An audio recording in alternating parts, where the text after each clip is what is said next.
Perkenalkan, nama saya Junaidi Solat. Jadi dulu saya solat melulu. Saya jauh daripada Tuhan. Dan saya dulu cuma taunya Yesus ini adalah manusia.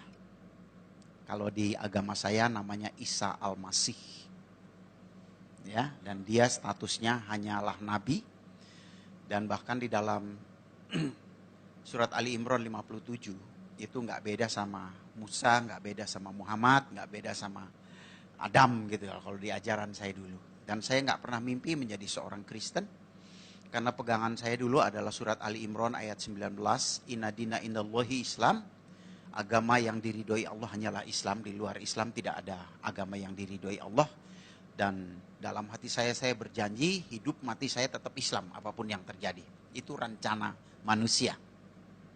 Tetapi rencana Tuhan beda. Dan Tuhan maunya saya jadi pengikutnya. Ya. Jadi Tuhan maunya saya jadi pengikutnya, maka dia kejar saya. Jadi saya memang gak mau. Cukup lama saudara, saya bergumul 2 tahun. Itu tahun 80-an saya bergumul. Selama 2 tahun, kalau Jumat saya ke masjid, kalau Minggu saya ke gereja. Ya. Tuhan itu memanggil itu hanya dengan satu kalimat yang misterius. Dia cuma berkata begini, carilah kebenaran, kamu akan diselamatkan. Nah, saya berpikir ya kebenaran itu Islam, yang lain itu gak benar. Ya, dan saya sepelekan kata-kata itu, tetapi herannya kata-kata itu terus berkumandang di hati saya. Ya, berkumandang. Berhenti-berhenti itu kalau saya sholat doang. Habis sholat suara itu nongol lagi. Terus begitu. Dan saya pikir saya mulai tertarik dengan kekristenan. Kenapa? Karena agama Islam agama yang paling dekat sama Islam. Sama-sama ada Musa, sama-sama ada Daud, sama-sama ada Yusuf, sama-sama ada ya yang lain-lain lah sama gitu saudara. Jadi paling dekat, saya nggak mungkin mendekati Buddha atau Hindu, tapi yang paling dekat ini. Jadi saya mulai masuk gereja, tetapi kalau saya masuk gereja, ya kalau pendetanya ngajak doa orang semua begini, saya cuma melotot aja liatin gini. Ya nyanyi juga saya nggak ngerti, dengar-dengar aja begitu. Jadi selama 2 tahun. Nah dari saya melakukan hal yang seperti itu, lama-lama mulai tersingkap. Mulai tersingkap gitu ya. Saya mulai mikir dan mulai bandingin gitu. Antara Kristen dan Islam ini. Nah, saya perhatikan. Dan saya mulai tertarik dengan kekristenan. Ya saudaraku. Jadi saya membandingkan begini. Kalau dulu saya mau sholat saja sulit. Artinya saya harus ambil air wudhu. Lalu saya harus masuk masjid. Harus buka sepatu atau sendal. Kalau sendalnya bagus nanti pulang bisa hilang gitu. Ya, dan saya kadang-kadang pakai aja sendal orang lain yang pikirin amat gitu. Nanti kalau saya sholat misalnya 4 rakaat, udah 3,5, tinggal setengah lagi, kentut, batal. Nyenggol perempuan, batal. Syaratnya cukup berat, bahasanya harus Arab. Ngadepnya harus ke barat. Nah, saya lihat orang Kristen kalau masuk gereja ada yang pakai sendal, ada yang pakai sepatu. Ya. Lalu ada yang mandi, ada yang enggak mandi gitu. Ya nyanyi sambil kentut enggak apa-apa gitu kan ya. Ngadepnya boleh kemana aja. Nah, saya ambil kesimpulan kok Kristen gampang ya. Lalu enggak tahu kenapa pikiran saya berpikir ya Allah itu kan Maha Pengasih dan Penyayang.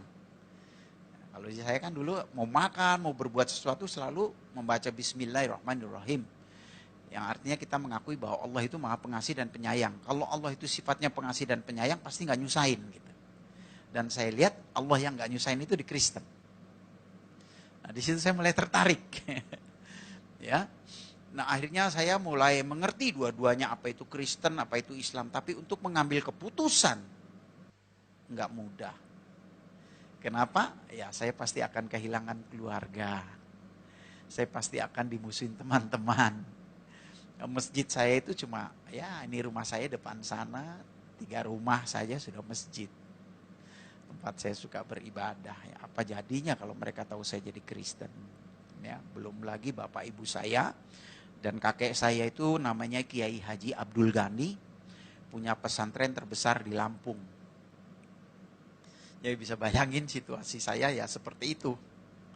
Dan saya takut sekali untuk menjadi Kristen meskipun saya sudah mulai mengerti dan ada keinginan. Lalu saya sempat juga berpikir, apa jadi orang Kristen diem-diem aja gitu ya. Kalau perlu nanti ngomong sama pendetanya, dibaptisnya di kamar mandi gitu. Terus jangan ada yang tahu gitu, satu orang pun gitu ya. Pokoknya hubungannya pribadilah sama Tuhan begitu. Itu saking takutnya gitu. Namun satu hal yang aneh itu adalah dalam satu momen saya harus menyelesaikan 3 lagu di daerah Roxy. Lalu di tengah jalan itu saya bawa mobil, saya ngomong aja begitu. Yesus, engkau itu Tuhan atau bukan gitu. Saya ini bingung. Mau jadi Kristen saya takut, mau jadi Islam kok kayaknya saya udah gak kepengen gitu. Ini gimana saya gitu. Nah disitulah urapan Tuhan itu turun. Saya dijamah dan menangis sejadi-jadinya. Kalau ditanya nangis kenapa saya juga gak tahu. Ya, tetapi saya merasakan ada pelukan yang penuh kasih gitu. Yang berkata di hati saya, ya seperti Allah itu seperti dia, Tuhan itu seperti menemukan anak yang hilang gitu. Nah, lalu saya dijamah dan di situ saya mendengar dia berkata, akulah Yesus Tuhan dan Juru Selamat dunia, kalau kamu tidak percaya kamu mati, katanya gitu. Jadi karena saya takut mati, ya saya terima. Karena saya pikir kalau saya tolak, nyawa saya dibetot gitu. Jadi saya terima, ya Yesus tolong saya percaya gitu.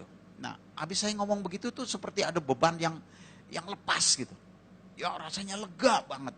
Dan yang paling ajaib adalah sejak saat itu saya gak takut kehilangan apapun. Gak takut kehilangan orang tua, gak takut kehilangan teman-teman, gak takut bersaksi, sampai juga gak takut mati. Makanya saya jadi Kristen tuh nekat banget memang benar. Ya, saya nginjil di mikrolet, saya ketemu haji gitu, rasanya pengen ngomong terus gitu, mau siapa aja. Nah tetapi memang saya percaya kalau bapak saya, keluarga saya tahu saya jadi Kristen, pasti saya dihakimi, nggak mungkin nggak. Nah di situ saya persiapkan diri saya, lalu saya kembali lagi belajar Al-Quran, hadis, saya pelajari, lalu puji Tuhan. Tuhan itu memberi waktu yang sangat baik. Ya, salah satu guru saya adalah yang saya sangat cintai itu Hamra Namri. Jadi kebetulan waktu itu rumahnya dekat rumah saya. Ya udah di situ kalau ada apa-apa tanya ya akhirnya saya jadi pinter. Ya. Dan betul saja satu kali orang keluarga saya dengar saya jadi Kristen lalu saya dipanggil dan saya dihakimi. Saya disidang. Gitu. Jadi ditanya, kenapa kamu jadi Kristen? Kamu itu bikin malu orang tua. Bapakmu ini dari kecil sampai tua segini, gak ada satupun keluarga yang Kristen. Kecuali kamu. Kamu itu udah gendeng, gila, apa-apa gitu.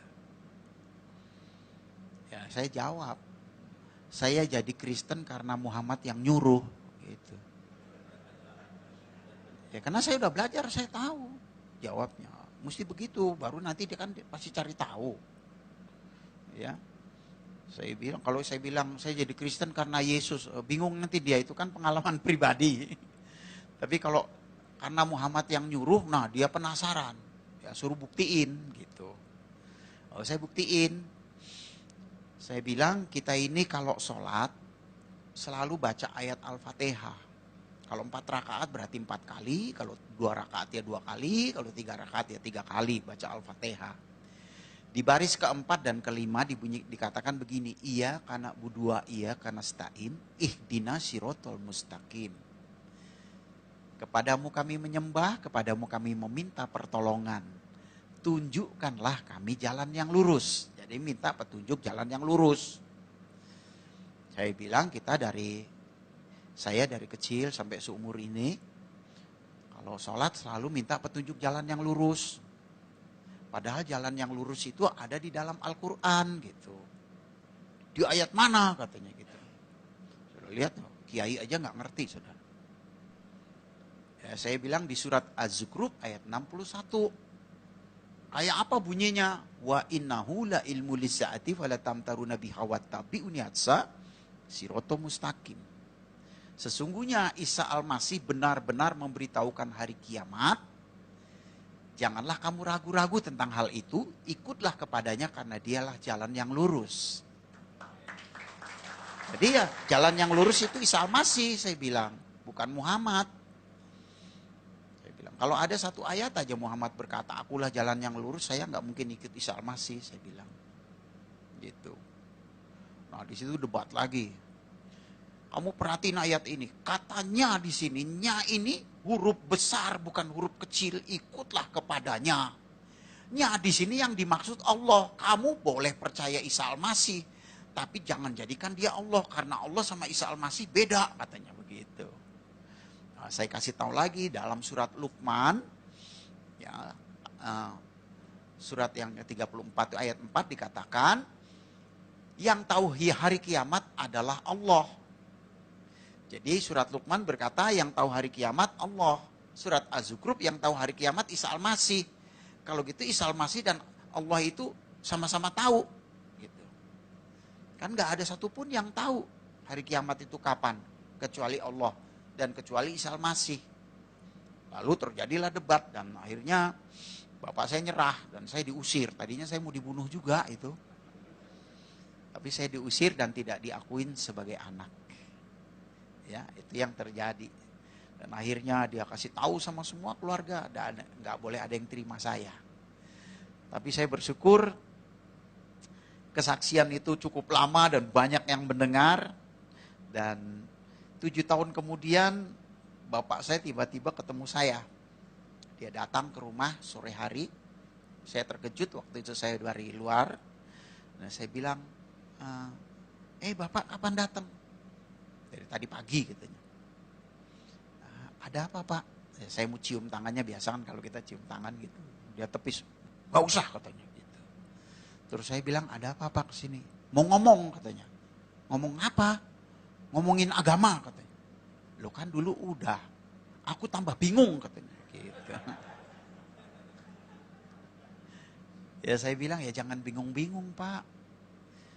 Saya bilang Yesus itu juru selamat, Isa Al-Masih itu juru selamat. Nabi banyak pak, tapi juru selamat cuma satu. Kalau nggak punya juru selamat gimana? Wah dia bongkar-bongkar lagi ayat dan kita akhirnya dialog. Sampai akhirnya dia bilang, gimana caranya jadi Kristen? Gitu. Saya bilang ya gampang lah pak jadi Kristen mah. Gimana panggil pendeta? Gitu. Nggak usah, saya aja gitu. Ya Bapak ikutin doa saya, ikutin doa.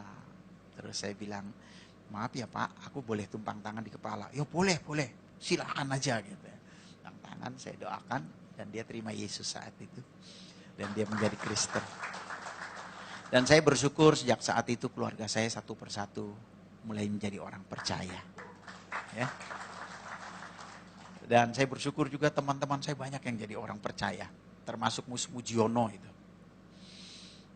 Ya, itu Helen Sparingga itu nginjilin dia nggak dianggap gitu. Tapi waktu rekaman sama saya injilin dia penasaran.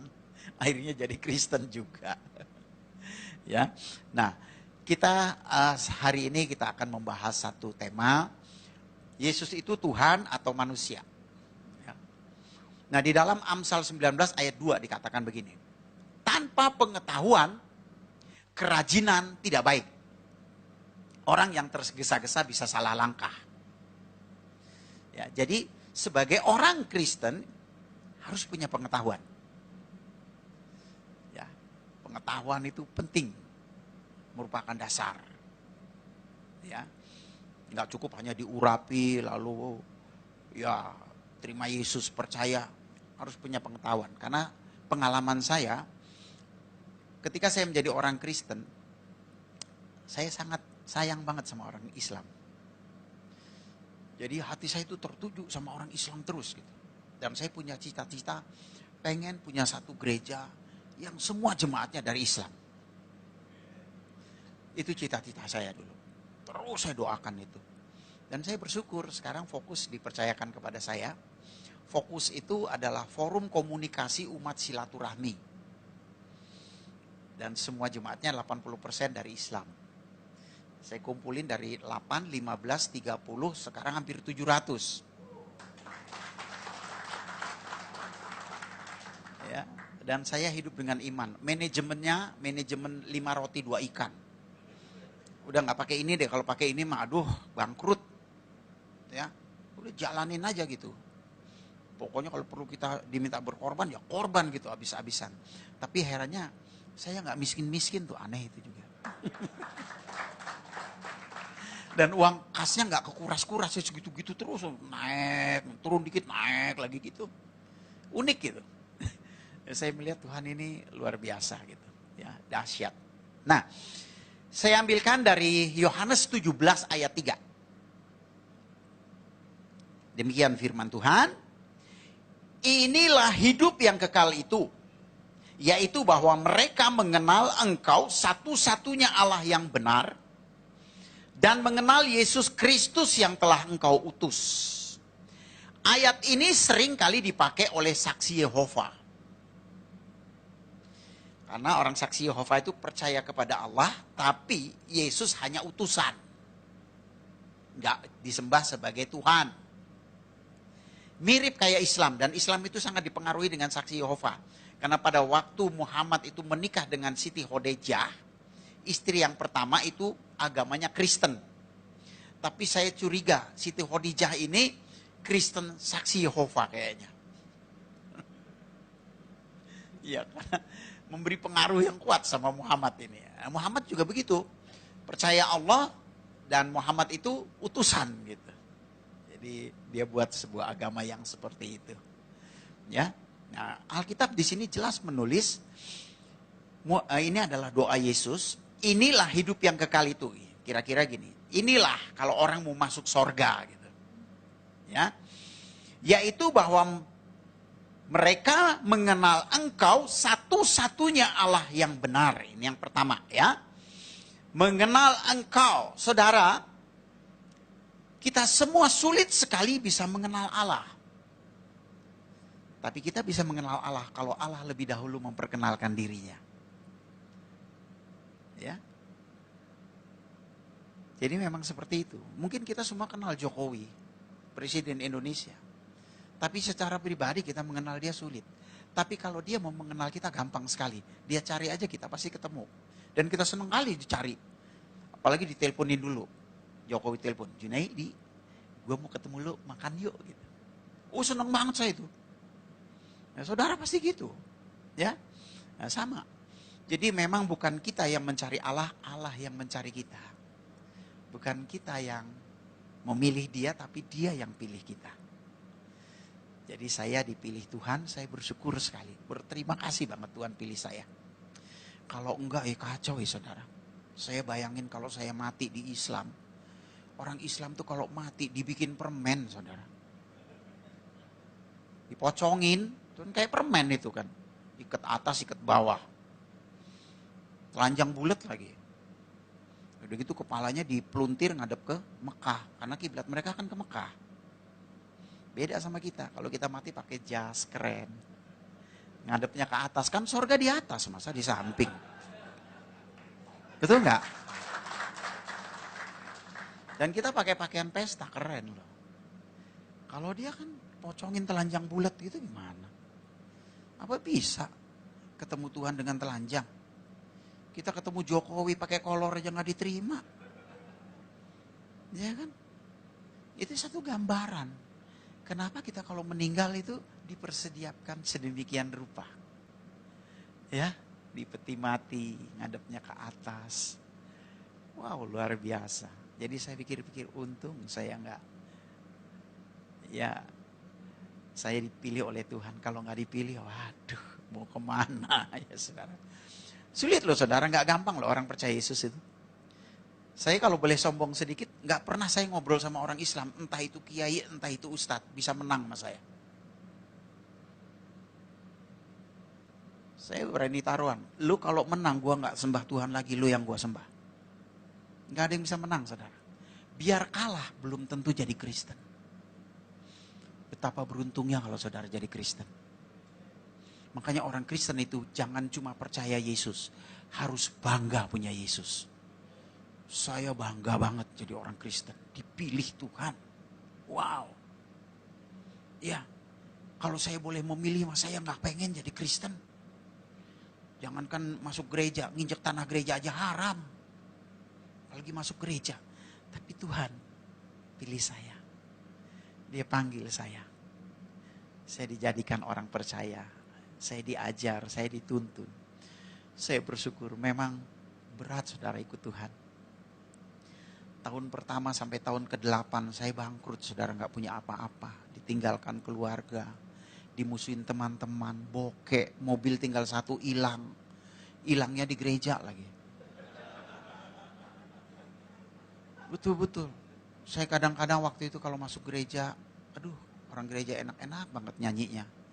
Kiri kananku ada Tuhan, sekelilingku ada Tuhan. Kalau saya lebih cocok nyanyinya, kiri kananku ada hutang, sekelilingku ada hutang. Karena saya makan aja harus hutang. Pimpit utang-utang di warung.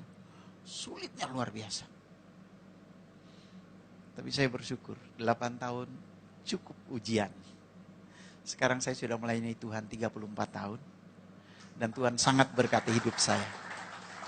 Ya, kondisi saya dalam keadaan miskin, didatengin keluarga.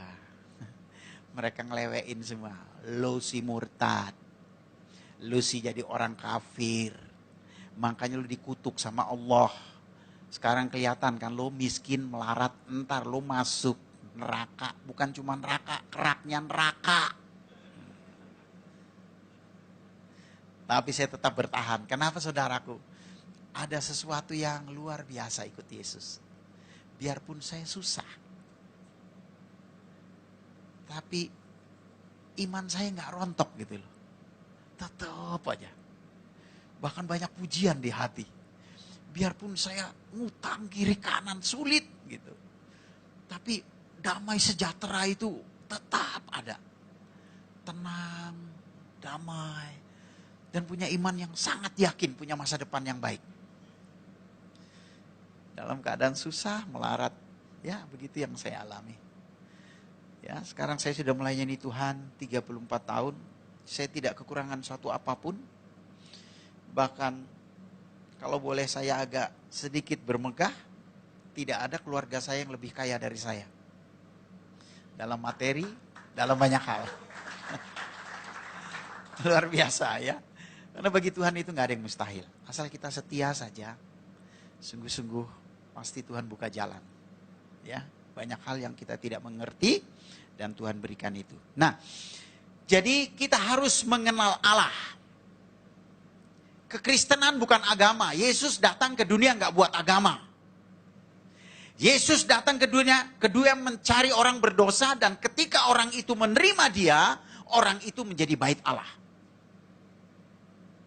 Bait Roh Kudus. Jangan terjebak dalam keagamaan.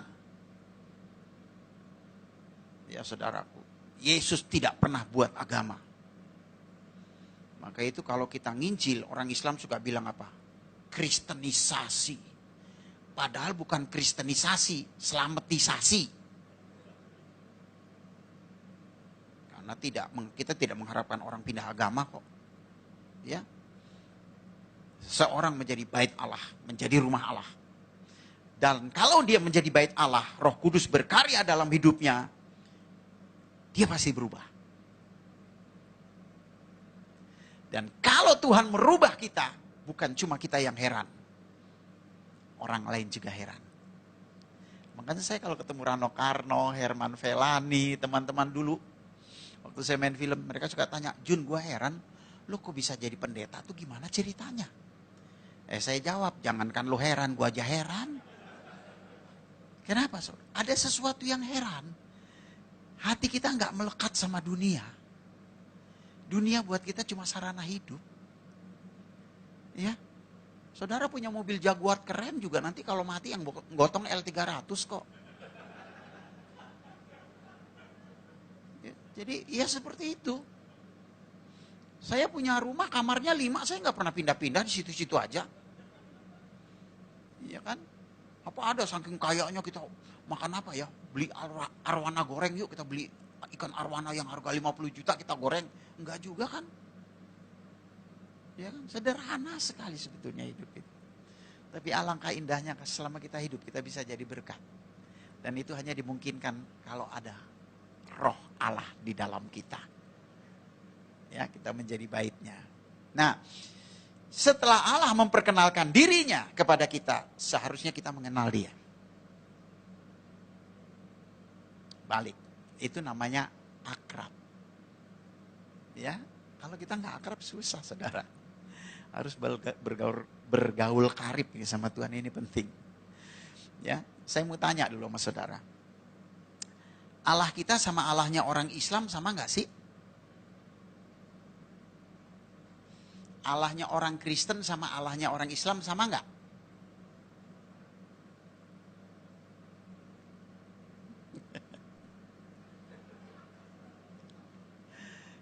Kalau begitu masih banyak yang nggak kenal Allahnya nih. Saya kalau di gereja Pak Niko aja yang sekali hadir saya khotbah 2000 orang. Saya tanya dengan pertanyaan yang sama, kayak saudara juga jawabnya. Ada yang bilang sama, ada yang bilang enggak, yang paling banyak melotot. Itu paling banyak itu. Kira-kira nggak tahu itu jawabnya apa.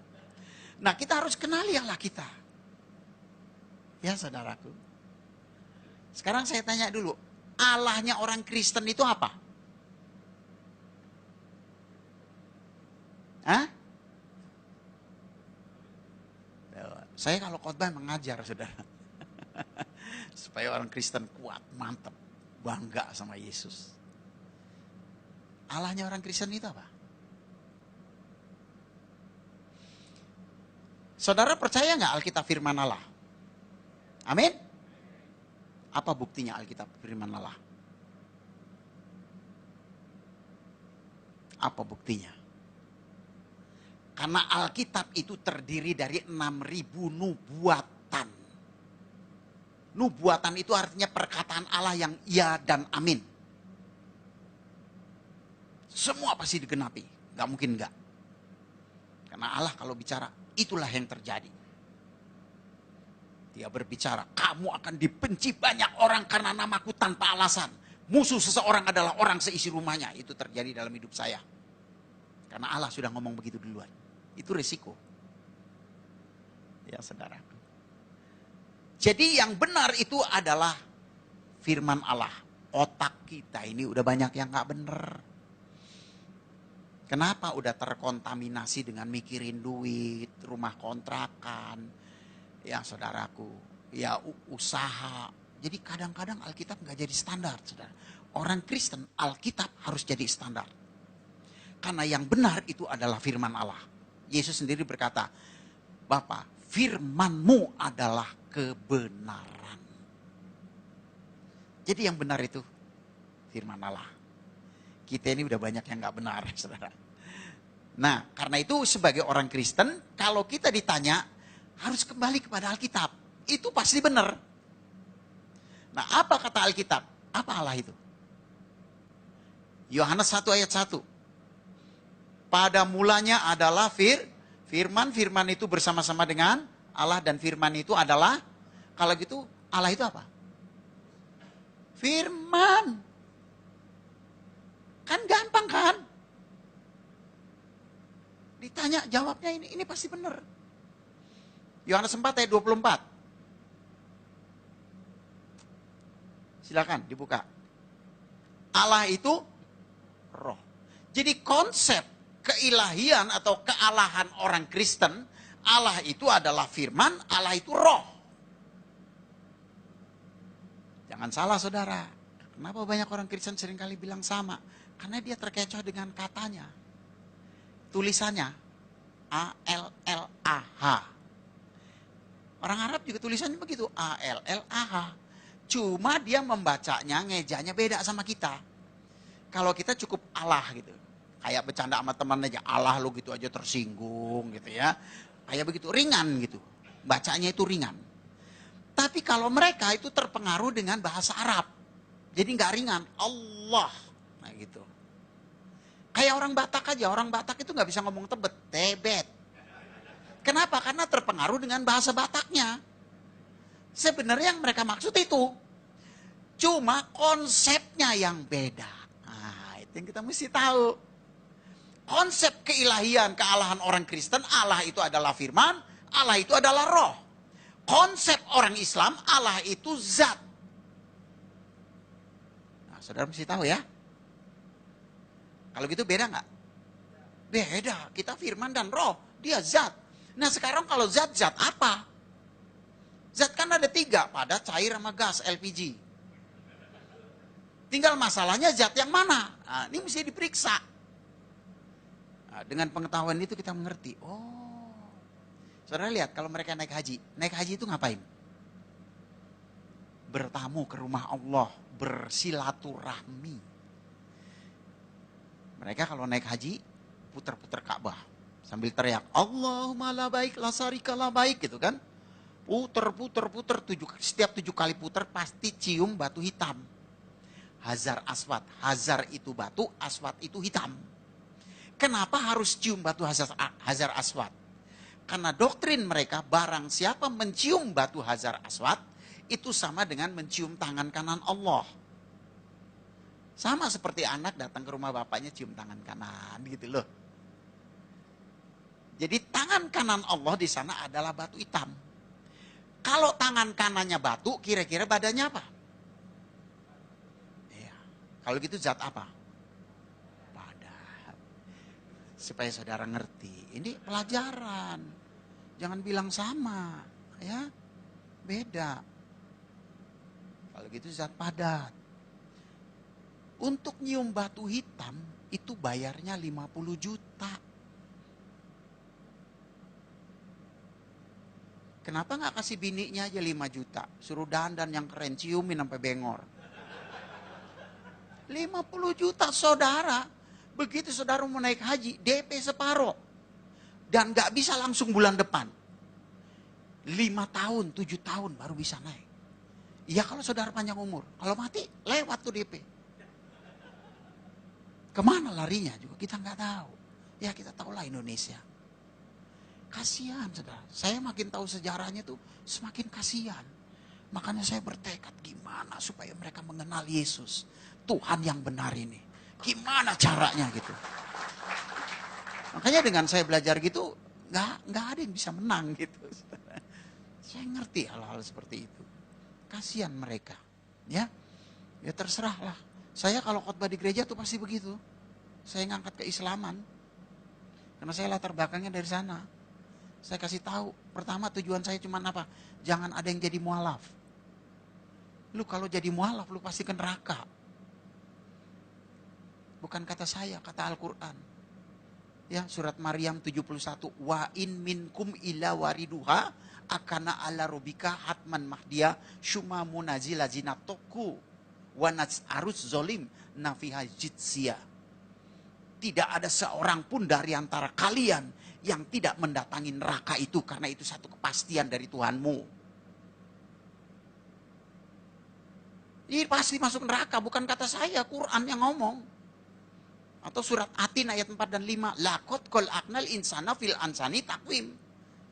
Syumarodatnahu asfala safiin. Allah menciptakan manusia untuk membawa manusia itu ke dalam api neraka. Jadi kalau saudara mau masuk neraka, masuk Islam aja. Benar. Tujuan saya nyampein ini supaya saudara ngerti perbedaannya gitu loh. Kenapa saudara? Saya sedih kadang-kadang. Emilia Contessa dari Islam masuk Kristen balik lagi ke Islam. Kenapa? Goblok gak mau belajar. Saya begitu dapat kesempatan saya belajar. Maka saya punya tekad. Mau mati, mau melarat, mau susah, mau dimusuhin banyak orang. Yesus tetap Tuhanku. Karena saya tahu kebenaran udah. Oh ini hitamnya, ini putihnya. Oh udah tahu. Ya udah begini aja lah. Mau dimusuhin orang sekampung sedunia, tetap Yesus Tuhan. Kenapa? Dari belajar kita ngerti. Oh kalau nggak belajar ya begitu. Baru dilirik Jenderal Bintang 3 pindah. Padahal Yesus itu bintangnya 1 juta loh. Kan kenapa? Ya itu karena goblok. Uci Bing selamat dari Islam masuk Kristen balik lagi ke Islam. Itu pasti goblok. Kalau pinter, oh nggak mau. Nah untuk pinter kan kita perlu belajar. Korek tuh. Orang Islam itu rata-rata saudara 90% di Indonesia itu bodoh semua. Saya kalau ketemu, Pak, Islam itu artinya apa? Oh, Islam itu singkatan, Pak. Isya, subuh, lohor, asar, maghrib. Jadi itu. Sembarangan aja gitu. Pak, kalau singkatan bukan Islam, Pak. Izam. Karena tidak ada lohor, yang ada zuhur. Bapak tahu nggak artinya izam? Nggak tahu. Izam itu artinya kejahatan umum. Kalau Islam itu artinya tunduk kepada Allah. Bapak udah tunduk belum? Maksudnya pernah ninggalin sholat nggak? Ya pernah. Tahu hukumnya? Nggak tahu.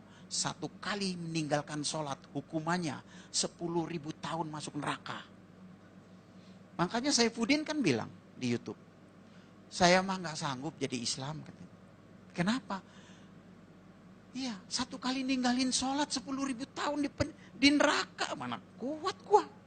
Ada di sini yang nggak ninggalin sholat. Diem aja semua. Karena semua pasti udah ninggalin sholat. Nggak ada yang mungkin 1 hari 5 kali itu. Pasti ada yang lalai. Ya saudaraku, itu contohnya. Jadi Islam itu artinya tunduk kepada Allah. Dan sebetulnya orang yang tunduk itu Kristen. Kenapa saudaraku? Karena Allah kan membuat keputusan.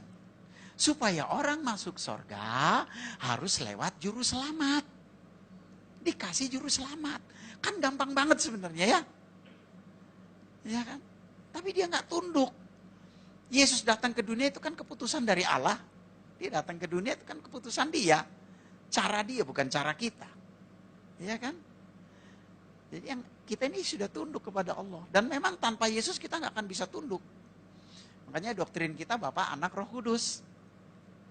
Roh Kudus itu menolong, menghibur, membimbing, memberi taufik hidayah. Kalau mereka nggak bisa masuk surga. Mereka bilang masuk surga itu harus lewat jembatan Sirotol Mustaqim. Yaitu sebuah jembatan yang terbuat dari rambut dibelah 7. Nggak dibelah aja kepleset. Oh dibelah. Orang Kristen, jangankan dibelah 7, dibelah 1000 tetap bisa ke surga. Kenapa? Karena ada Roh Kudus yang menolong. Tanpa Roh Kudus nggak bisa. Nggak bisa saudara, sulit. Ya, siapa di sini yang udah lahir baru nggak pernah jatuh?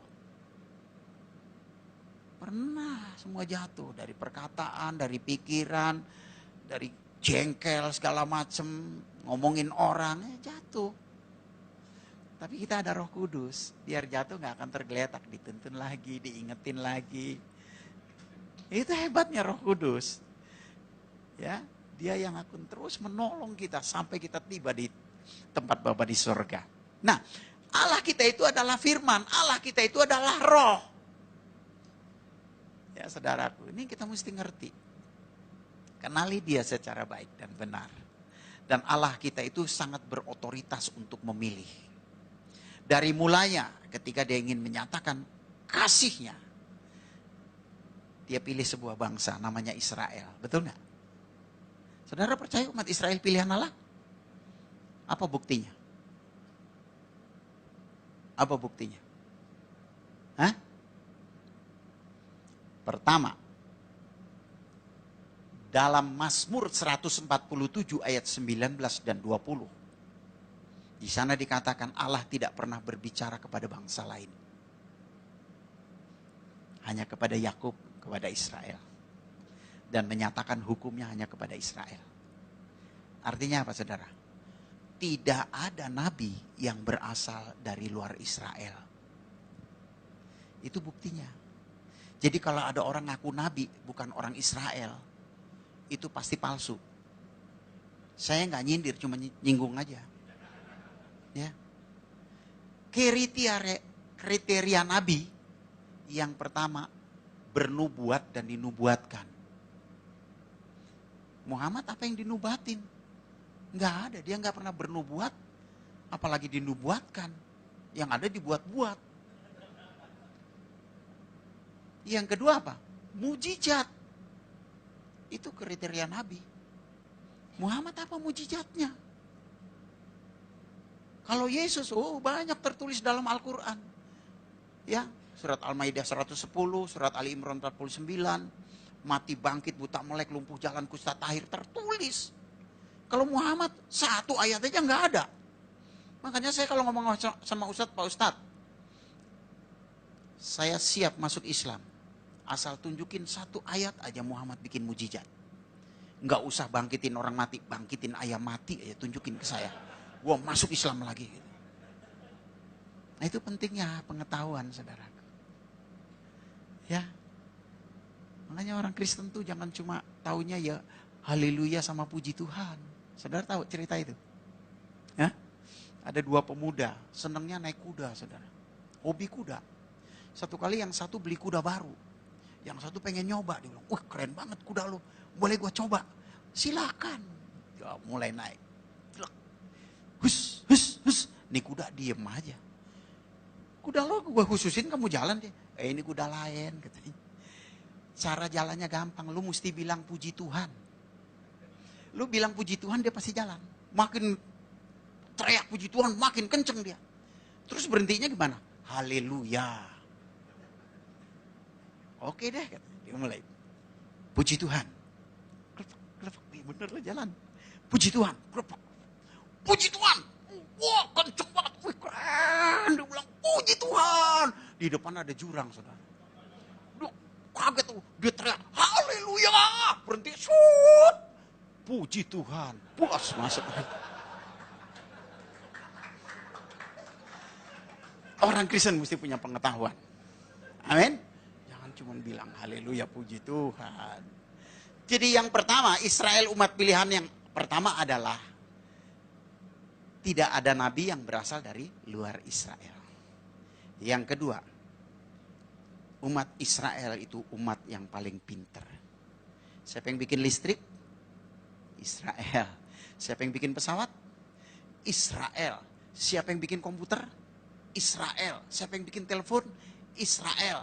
Siapa yang menemukan ilmu kedokteran? Israel. Siapa yang bikin mesin jahit? Israel. Siapa yang bikin mesin diesel? Israel. Itu yang canggih-canggih itu Israel, saudara.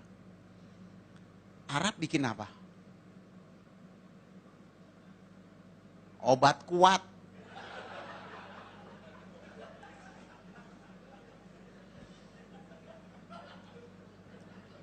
Kawin mulu kerjanya. Nah saudaraku yang dikasih Tuhan. Jadi kita harus mengenali Allah kita. Amin. Yang kedua, kenapa Yesus itu disebut Tuhan? Karena dia firman dan roh. Jadi kalau saudara, apa buktinya Yesus Tuhan? Yesus itu Tuhan. Oh orang mati bangkit, buta melek, lumpuh jalan. Enggak, itu cuma kenabian, itu utusan. Tugas utusan, tugas nabi. Tapi Allah itu sendiri adalah firman dan roh. Makanya kalau nerangin sama mereka, apa buktinya Yesus Tuhan? Karena dia adalah firman dan roh. Kan di Al-Quran juga disebut, Isa fa'inahu rohullah wa kalimatuhu. Sesungguhnya Isa adalah roh Allah dan firman Allah. Itulah ketuhanannya. Di sana seringkali dia juga disebut Isa kalimatullah, Isa rohullah. Itulah ketuhanannya. Karena Allah itu roh, Allah itu firman. Jadi kalau dia bilang, itu kan Kristen. Enggak, Islam juga ngajarin.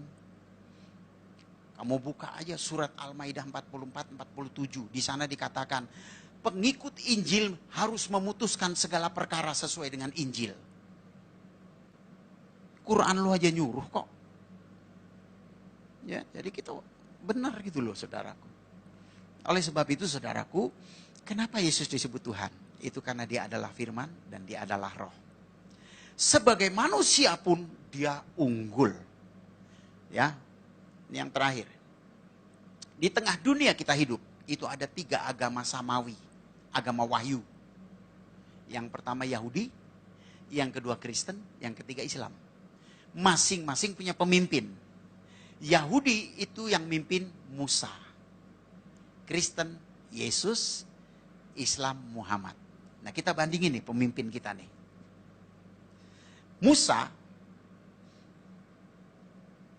pertama dia lahir bayi dibantai. Yesus lahir bayi dibantai.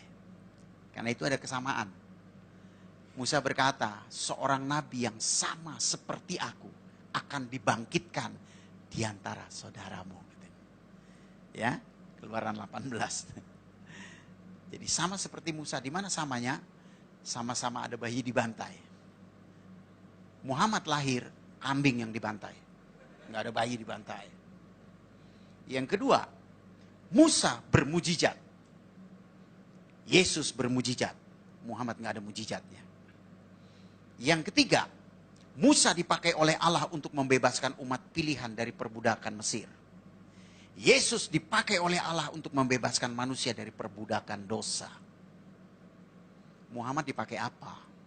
Budakin orang, iya.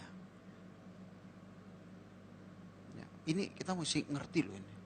Jangan sampai gampang-gampang nanti anaknya, Pak, aku jatuh cinta sama Ustadz. Boleh nggak Pak aku ikut dia? Oh boleh, yang penting berbuat baik. Masuk neraka. Jangan bilang sama, beda, jauh. Musa jatuh dalam dosa nggak? Jatuh dalam dosa. Yesus? Tidak. Muhammad? Nggak usah diomongin. Sampai sekarang pengikutnya nyembelihin orang mulu. Ya, kenapa Musa jatuh dalam dosa? Kenapa saudara? Karena rohnya adalah roh ciptaan, roh insani, roh muhadat kalau bahasa Arab. Seperti yang Yesus katakan dalam Zakaria 12, firman Tuhan katakan di Zakaria 12 ayat 1, Allah menciptakan roh manusia. Yesus, dia tidak jatuh dalam dosa. Kenapa? Karena rohnya adalah roh Allah. Itu bukan cuma di Alkitab. Di Al-Quran juga dikatakan. Maryam 19 ayat 19. Yesus manusia yang tidak berdosa. Dalam hadis juga begitu. Satu-satunya manusia suci tidak berdosa adalah Isa Al-Masih. Ya, hadis Bukhari. Jilid 4 halaman 1493. Kalau dalam Injil 1 Petrus 2 ayat 22. Yesus tidak pernah jatuh dalam dosa. Nah, itu kehebatan Yesus. Jadi jangan kita pikir, oh dia datang dari sorga ke dunia menjadi manusia sama dengan kita. Tetap gak sama, kita manusia berdosa, dia tidak pernah berdosa. Jadi pemimpin kita paling keren. Amin. Saya punya pemimpin kayak gitu, wah udah saya gak ada lawan itu. Jangan pindah ke lain hati, rugi loh. Itu luar biasa Yesus itu ya. Jadi ini 3 hal. Kenapa Yesus disebut Tuhan? Karena rohnya adalah roh Allah. Seperti yang dia katakan dalam Lukas pasal 4 ayat 18. Roh Tuhan ada padaku. Sampai kita gak ngerti ya. Makanya Filipus bilang begini.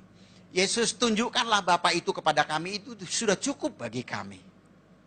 Yohanes 14 tuh, ayat 8. Ayat 9-nya Yesus bilang gini. Astaga Filipus. Udah sekian lama kau bersama-sama aku, kau tidak kenal aku. Ampun dah. Gak percaya loh, aku dan Bapa adalah satu. Bapa di dalam aku di dalam Bapa. Ya saudara, itu Allah kita. Yesus adalah Tuhan, karena dia apa? Rohnya, roh Allah. Dan dia adalah firman yang hidup. Ya, lewat firman Tuhan ini, saya percaya saudara diberkati. Dan kerinduan saudara jadi berkat bagi banyak orang. Ngomong sama orang Islam gampang saudara. Ya, pegang aja surat Al-Maidah 68. Ya, gampang. Bunyinya begini. Ini kalau Arabnya gak usah lah dipikirin ya. Tapi saya sebut aja. Kul ya ahlil kitabil lasum ala sayyin hatta tuqimu taurata wal injila wa ma unzila ilaikum min rabbikum.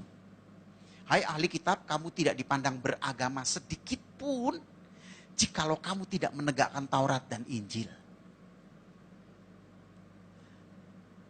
Ya, ahli kitab itu banyak kan kitab, ada kitab Quran, ada kitab Weda, ada kitab Tripitaka, ya kan?